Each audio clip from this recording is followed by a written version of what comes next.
0-day brief. You know, when we normally think about a cyber attack, we usually picture one of two scenarios, right? Yeah, total. It's either a human operator, like sitting in a dark room frantically typing away, or it's just this automated piece of malware, like a brittle script that's just blindly executing a pre-written list of instructions. Right, just going down a checklist. Exactly. But today, we are setting the stage for what is honestly a massive paradigm shift in cybersecurity. We're looking at this huge transition from human-driven and, scripted post-exploitation over to autonomous agentic AI attacks. And this isn't theoretical anymore. No, it's not. And we've got an incredible stack of sources to guide us through this today. We're pulling from a recent threat research report from Sysdig, some really good coverage from the Hacker News dated late May 2026, and also a GitHub security advisory, that's GHSA 2679-6MEL9H9-AC, plus the official NVD data for CVE 2026-39987. That is a lot of letters and numbers, but it paints a very clear picture. It really does. So our mission for this deep dive is to decode exactly how an AI agent executed a completely flawless data heist. We're going to explore how it actually differs from traditional hacks, and most importantly, what this means for your own digital defenses. Yeah, because it is a fundamental structural shift for the industry. I mean, we are essentially watching the adversary move from an era of execution where everything is pre-planned and rigid to an era of, well, real-time improvisation. On the cold open to this specific intrusion, it just perfectly illustrates that shift. Because according to the timeline in our sources, an attacker managed to dump a full internal PostgreSQL database, and I mean both the schema and the rows, Right. in under 2 minutes. Which is incredibly fast. But the real anomaly here is that they didn't know the schema when they walked in. They didn't have a playbook. They didn't have a pre-written script mapped to this specific database environment. They literally just opened a connection, looked around, semantically understood the layout, found the credential table, and just started extracting data. Exactly. And while this extraction was happening, the command stream that was logged by the defenders, it was highly unusual. Oh, so... Well, the commands were arriving separated by 3 dashes, and the standard output was being meticulously trimmed down to keep the noise low, while standard error messages were just being deliberately discarded or, suppressed entirely. Wow. And then, somewhere in that stream of perfectly formatted commands, a single note leaked. Just this string of text sitting right there in the logs. First, it appeared as a phrase in Chinese. Then there was a brief pause, and then the English equivalent popped up right after it saying, "See what else we can do." Yeah, and that leaked note is really the turning point of this entire forensic investigation. Right. Because that wasn't a human operator talking to themselves in a terminal session. It was an AI agent thinking out loud. Or, well, more accurately, it was dumping its internal reasoning trace into standard output by accident. Which is wild. It is. And the total time from initial access to full database exfiltration was just over 1 hour. The entity running this attack wasn't just iterating through some simple for loop. It was actively observing its environment and making complex decisions live. Okay, let's unpack this for a second, because I have to play devil's advocate here. Go for it. Humans use automation and scripts all the time, right? Scripts can be incredibly fast and complex. So how do we know this wasn't just a really fast Python script that hit an edge case, crashed, and printed out some developer's forgotten debug comment? That's a totally valid pushback. And to answer it, we really have to look at how the attacker actually got into the network in the first place. Because the entry point sets the stage for all the behavior we saw later. Okay, so let's talk about that entry point. So the target here was Marimo, which is a very popular reactive Python notebook. It's essentially an open source alternative to Jupyter, and it's sitting at about 20,000 GitHub stars right now. Which is huge. A lot of data scientists use this. And on April 8th, 2026, a critical flaw was disclosed because while all the other endpoints in Marimo correctly verified credentials like they're supposed to, the terminal WebSocket endpoint was left entirely unauthenticated. Right, completely wide open. Meaning anyone who could reach that URL endpoint on the internet was instantly granted a full interactive shell. And, the timeline on the weaponization of this is what really stands out to me. It was incredibly fast. Less than 10 hours. Within 9 hours and 41 minutes of just the text advisory being published, and there was no public proof of concept code available, just the Texan attacker had already built a working exploit. Sysdig's honeypots actually caught a human operator using that exploit to steal credentials in under 3 minutes. Yeah, and what's fascinating here is that the initial entry itself wasn't actually the novel part of the story. Really? No, I mean, unauthenticated remote code execution happens every day in this industry. That's true. A vulnerability is announced, someone reverse engineers the patch, writes an exploit, and boom, internet-facing servers get popped. That is standard procedure. The real story, the massive paradigm shift, is what happened a month later on May 10th, 2026. Because this wasn't in a honeypot. This was a real intrusion into a corporate target. Which brings up a great question. Are data science tools like this basically just the unsecured side doors of modern enterprise networks? Because it feels like deploying these powerful, highly credentialed notebooks outside of standard security reviews is, I don't know, it's like installing this massive bank vault door, but leaving the drywall right next to it completely hollow. That's a really good analogy. And yeah, they often are blind spots. Yeah. Because data science teams need flexibility, so they get exemptions. Right, because an open door is really only half the equation. It's always about what steps through it. Yeah. So the attacker uses that exact Marimo vulnerability to get in, and from there, they extract 2 cloud credentials. They fan those credentials out through an egress pool to hide their tracks. Then, they use them to pull an SSH key out of AWS Secrets Manager. And with that key, they drive 8 parallel SSH sessions into a bastion server.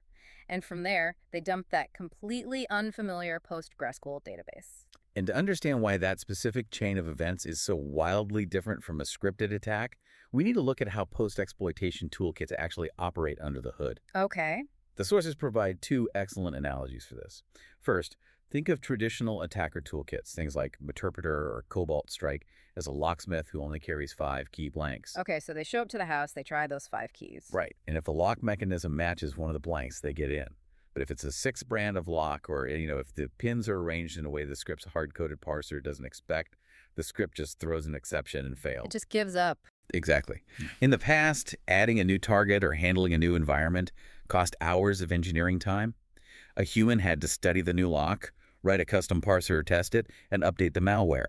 But now, an AI agent arrives at the door. It examines the lock, it dynamically reads the environment variables, understands the mechanism, and it literally cuts the key on the spot. Wow. The cost of adapting to a new environment is now just an API call. It's not engineering time.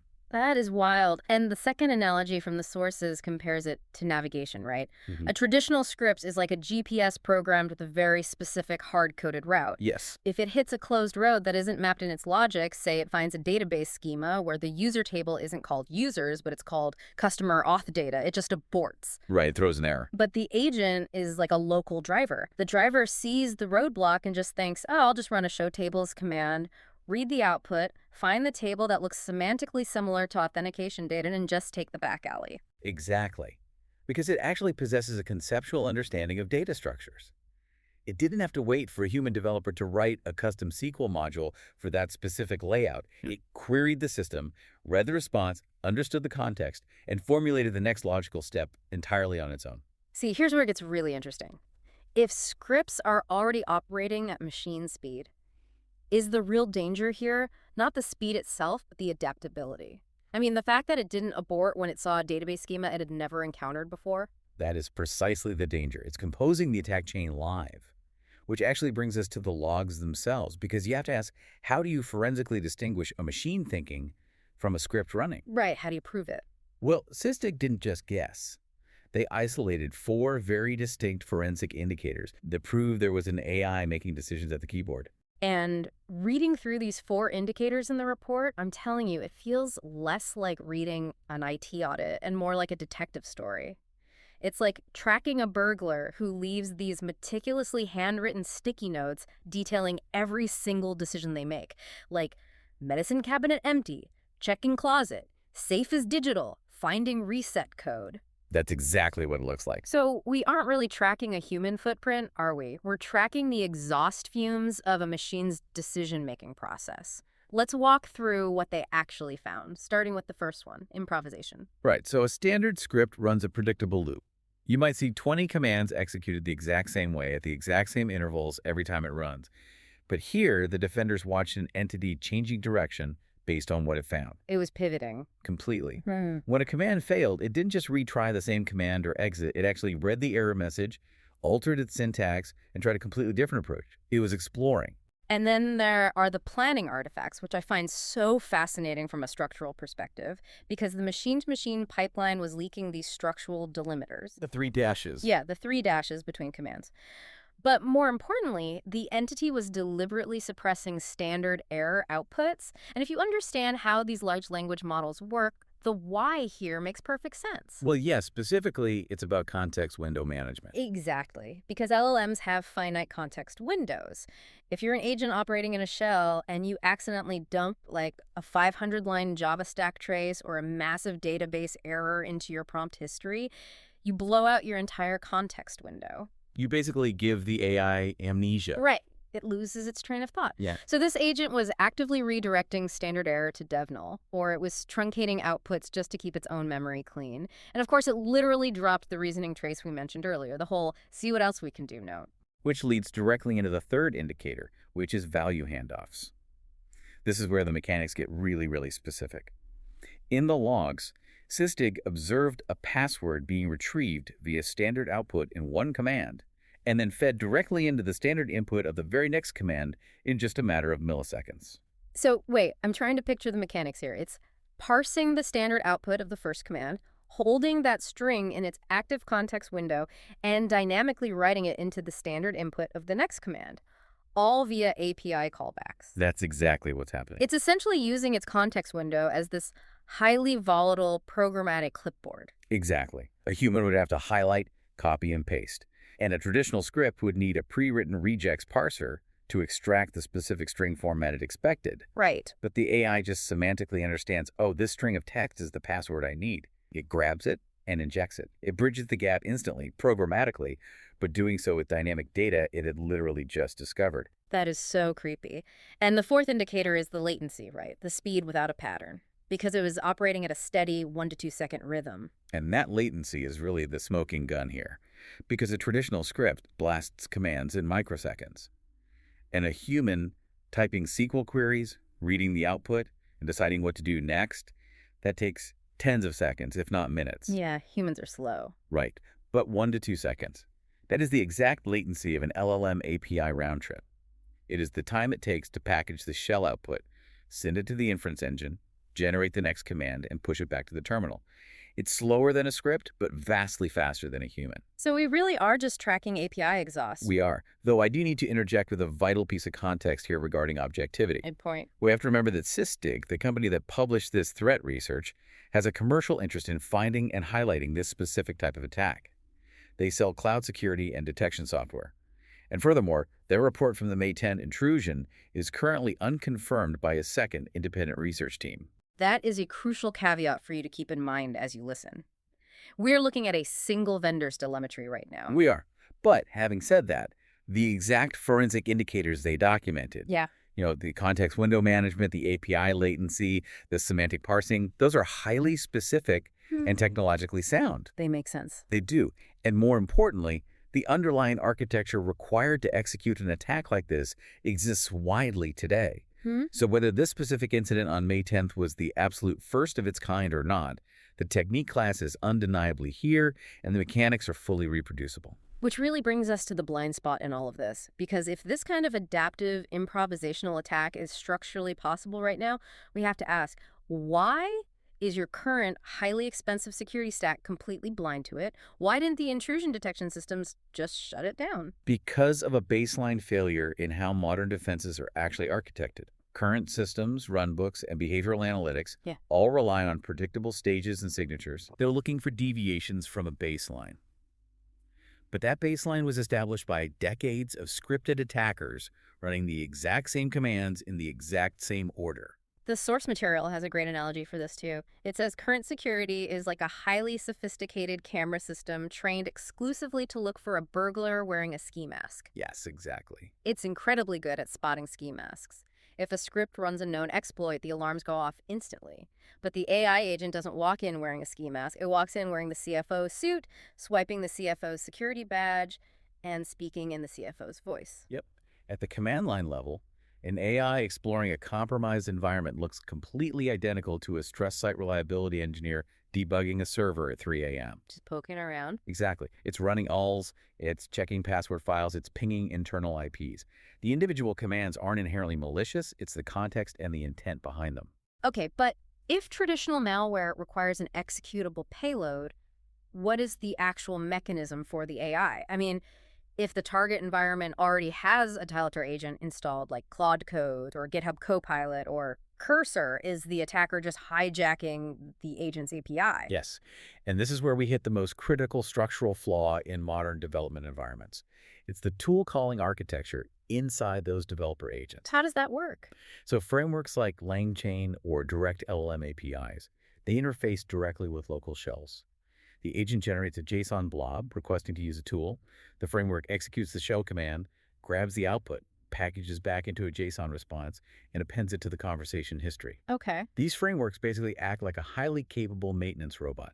You give this robot the keys to every room in the building so it can help the janitor, right? Yeah. Help him change configurations, fix code, query databases. Because the goal is to reduce friction for the engineering team. Exactly. It is, until you realize there is absolutely no security boundary between the AI deciding to do something and the underlying system executing it. The robot doesn't know the difference between an authorized janitor asking it to fetch a mop and a burglar injecting a prompt asking it to open the safe. Wait. So what you're telling me is the attacker doesn't even need to write sophisticated malware anymore. They don't need to compile payloads or engineer custom exploits for the post-exploitation phase.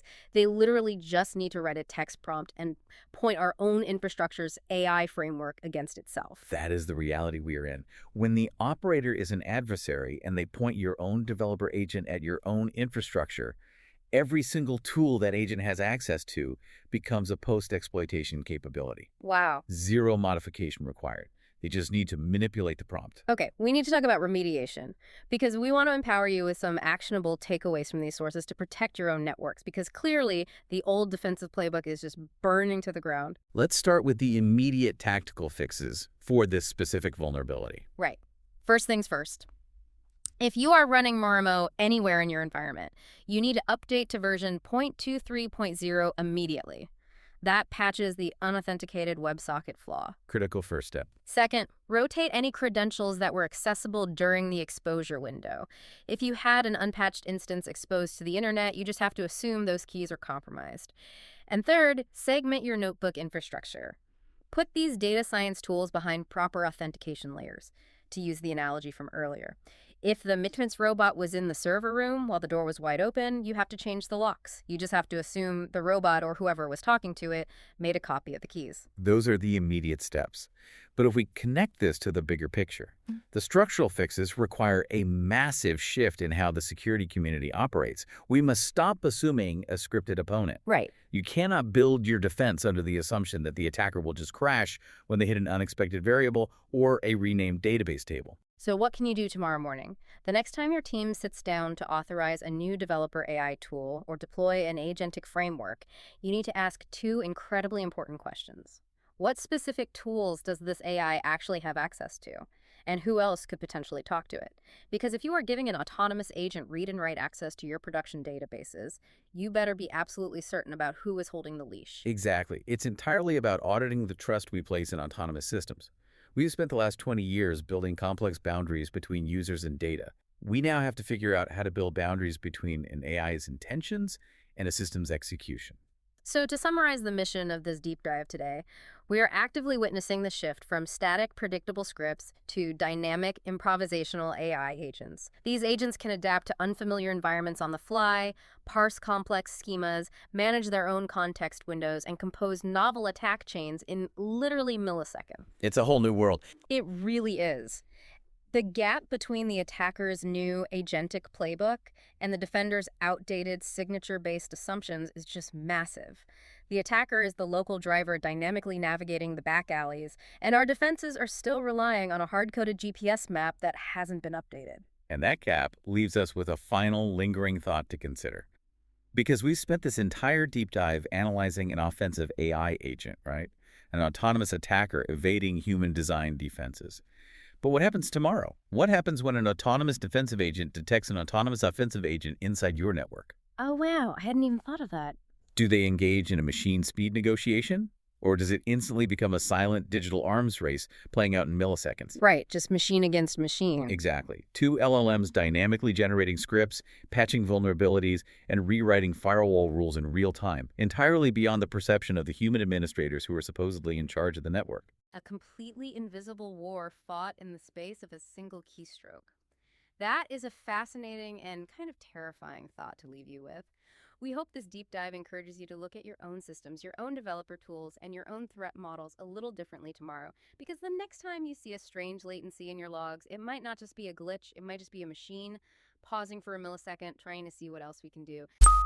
Thank you for listening to Zero Day Brief.